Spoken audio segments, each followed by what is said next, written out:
Partners in Ministry, a presentation of Josiah White's Quakerdale Foundation, dedicated to growing ministry support networks, introducing people to a cause that connects with their heart, bringing hope and encouragement to our communities as we seek together to serve as Christ served. Welcome to Partners in Ministry. I'm your host, Dan Smith, and today I'll be talking with Mindy Hadley and Jessica Winter.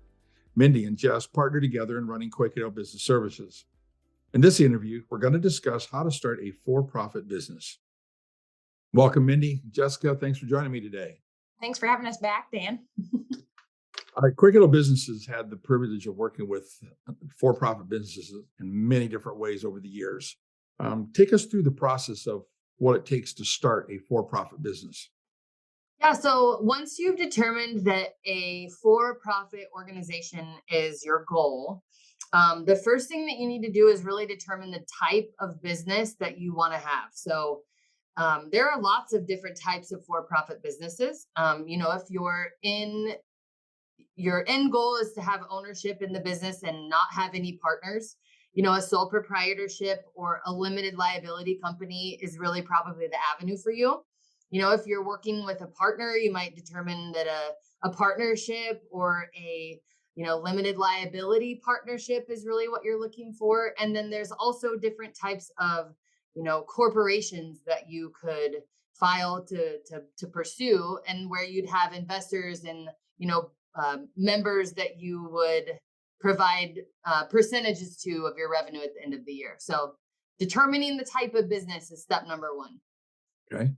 Yeah, step number two is probably the hardest for most people because it's not anything we can really help them with. It's coming up with a name. And people will come to us with an idea in their head, or some people come to us and be like, I have nothing. I don't even have a thought. I just know I want to do this.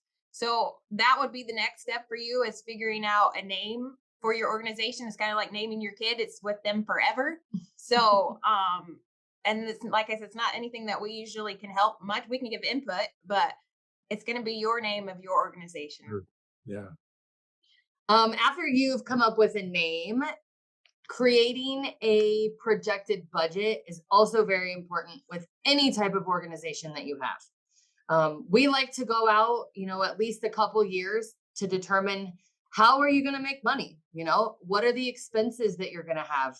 Are you going to be making a profit? How much do you want to pay yourself? Having an understanding of the income and expenses that are coming in and going out of your business is very important in determining, how successful you're going to be, or giving you a good look at, well, I'm going to have to sell this many products in order to make it work. So developing a budget is very important. Yes, it's a good measure to keep you on track. A lot of times you spend and spend and spend thinking it's going back into your business. And then you realize, oh man, money's gone. I didn't budget enough for that month.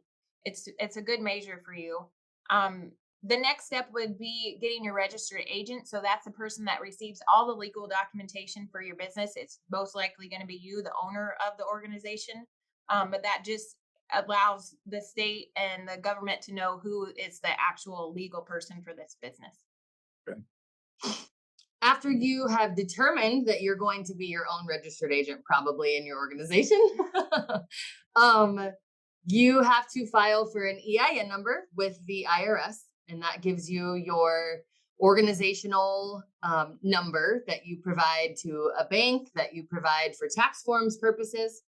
And then after that, you file for your certificate of organization. And that's just really, it's your name and your address, the mailing address if it's different, anything for future documentation that you're going to need.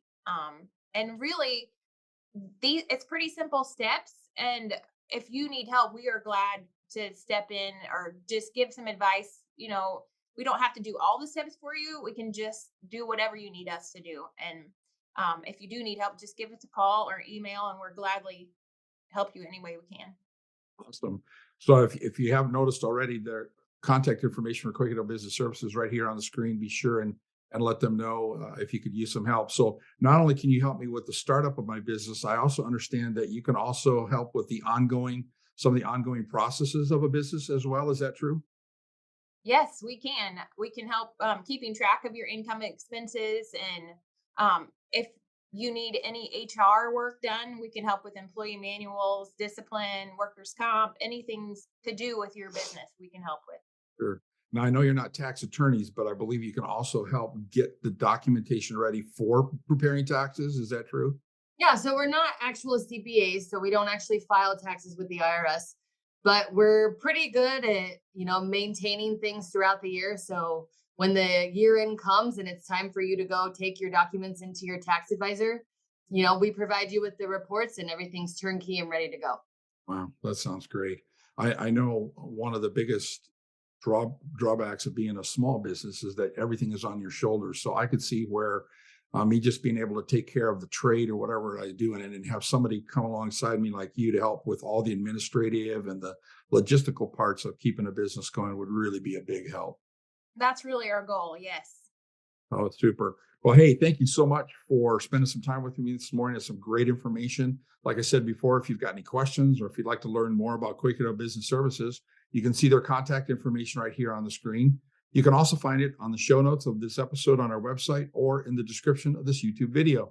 So on behalf of Quakerdale Business Services, Partners in Ministry, I'm Dan Smith saying thank you for joining me today. And until next time, let's get out there and serve as Christ serves. This has been a presentation of Partners in Ministry, a podcast of Josiah White's Quakerdale Foundation.